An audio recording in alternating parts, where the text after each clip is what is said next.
ఏం చేస్తున్నారు? నేనైతే మా అమ్మగారింటికి వచ్చినానని చెప్పినాను కదండి, చాలా రిలాక్స్డ్గా ఉంటాను.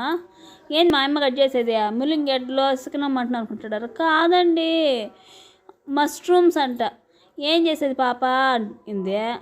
ఏదోటి చేయమ్మా, ఉప్పు కారం పుల్లగా నోటికి రుచిగా. నేను చేయడం అంటే ఏదైనా చెయ్యి ఏంటి అంతే. మా అమ్మ సర్లే మష్రూమ్స్ తెచ్చినాను పాప చేస్తాననేసి వాడిని నీట్గా కట్ చేస్తాను. చూడు ఎంత చిన్నగా, ఎంత ఓపిక. అందుకే నేను అమ్మ చేతి వంట అంత బాగుంటుంది అంటారు. తెచ్చింది అవి నీట్గా కడ. చూడు కూరగాయలు ఎంత బాగా కడుగుతుందంటే మా అమ్మాలు ఎంత మొహాలు అట్లా బాగా కడుగుంటుంది చెప్పి, అందుకే ఎంత కలర్ వచ్చిన. థ్యాంక్ యూ అమ్మ. అంతే. ఇంక మసాలా వేసి అంచుతుంది. ఓయమ్మ అట్లే జారుతో వేసి ఎక్కువ మసాలా పడుతుందని ప్లేట్లో వేసి అంచుతుంది. మసాలానే ఇట్లా అంచుతుందంటే మమ్మల్ని చిన్నప్పటి నుంచి తోలు తీసి నార తీసి ఉంటుంది కదా, తొక్క తీసా.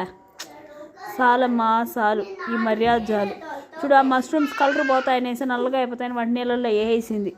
వేసి ఇంక ఈ మిరప్పొడి, ధనాల పొడి, టమాటాలు, కొద్దివేపాకు, కొత్తిమీర అన్నీ వేసి ఏం చేసా. పోనీలో బో, అవి బయట పెడితే చెప్పిన మాట నువ్వు అన్నింటినీ స్టవ్ మీద వేసినావు కదా, వేగుతా ఉంటాయి. వాటికి బుద్ధే లేదు. నువ్వు ఏరుతాను ఎందుకుమా? నువ్వు మష్రూమ్స్ని ఎట్లా ఏరుతున్నావు అంటే మాలో మంచి చెడ్డల్ని అబద్ధాలను ఎట్లా ఏరుతాండవో ఏమో నాకు ఇప్పుడు అర్థమైపోయింది. సామె కడుగు ఇంకా ఉంచాయి వాటిని. స్మెల్ చూస్తున్నావు. పర్ఫ్యూమ్ వేస్తుంటే వీధి ఫేమస్ అయిపోయింటాం మనం. వాళ్ళు పర్ఫ్యూమ్ వేయలేదు, మంచివే ఫ్రెష్వే వేసి వేయించు. బాగా దూరగా వేయించేసి మిరప్పొడి, ధనాల పొడి, పసుపు అన్నీ వేసి, అన్న ఇంతే ఇంత కూర నాకు ఎక్కువ కావాలి ఇంతే అని చెప్పిందండి మా అమ్మ. ఎన్ని మష్రూమ్స్ ఎక్కువ వేసినా కొంచెమే కూర అవుతుంది. పోనీలో అడ్జస్ట్ అయిపోయినాం. కాంబినేషన్గా మష్రూమ్ ఫ్రై కర్రీకి సంగటి అండి, చాలా బాగుంది.